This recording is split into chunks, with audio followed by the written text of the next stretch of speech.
Latest on Iran flood disaster. Extraordinary emergency in many towns. Heavy rains in the past 2 days have completely overwhelmed several towns in the mountainous Lorestan province, where forced evacuations were ordered and people in many cases had to flee to nearby mountains to escape unending torrents of floods. The commander of the IRGC ground forces, Mohammad Pakpoor, said there is no management in the rescue and aid operations in Pol-e-Dokhtar, and no government official would dare to show up in the area because people are in a rebellious mood. Pompeo blames Iranian regime for level of flood devastation and offers help. A day after the Iranian regime's foreign minister called US sanctions an impediment to getting aid to flood victims, US Secretary of State Mike Pompeo blamed Iran's regime for the level of devastation from major floods and said Washington was ready to help.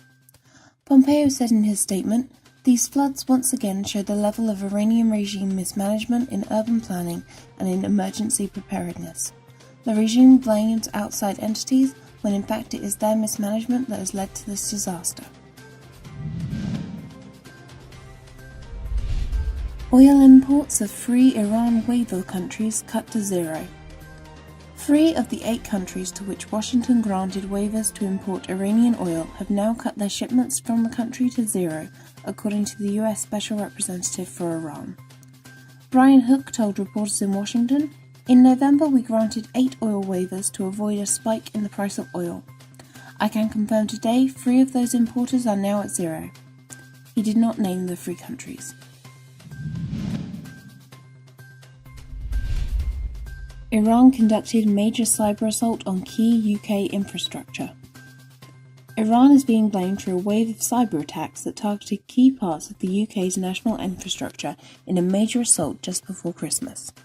Sky News has learnt that the post office and local government networks were both hit in coordinated attacks on 23rd of December.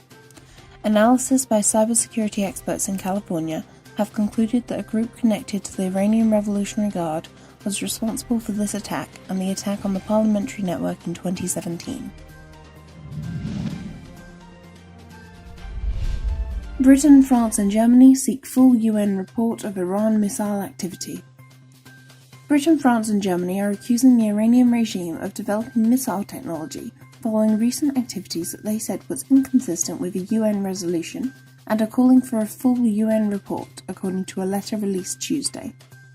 The European trio cited Iran's launch of a space vehicle and the unveiling of 2 new ballistic missiles in February as forming part of a trend of increased activity inconsistent with the resolution, according to a letter sent to the UN Security General.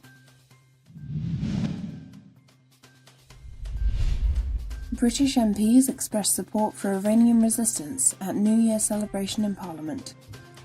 Dozens of cross-party members from both Houses of Parliament in the United Kingdom celebrated the Persian New Year with members of the Anglo-Iranian communities at an event in the Parliament on Tuesday.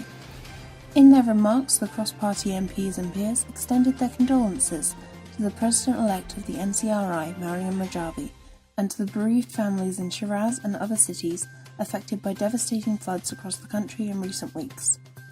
The cross-party members of Parliament stressed that the regime in Iran is at its weakest at home and more isolated internationally. It is desperately struggling for its survival by pursuing physical elimination of the Iranian resistance movement, the MEK and the NCRI, through terrorist plots abroad and tarnishing the image of the Democratic Opposition Coalition through a massive misinformation campaign inside and outside of Iran.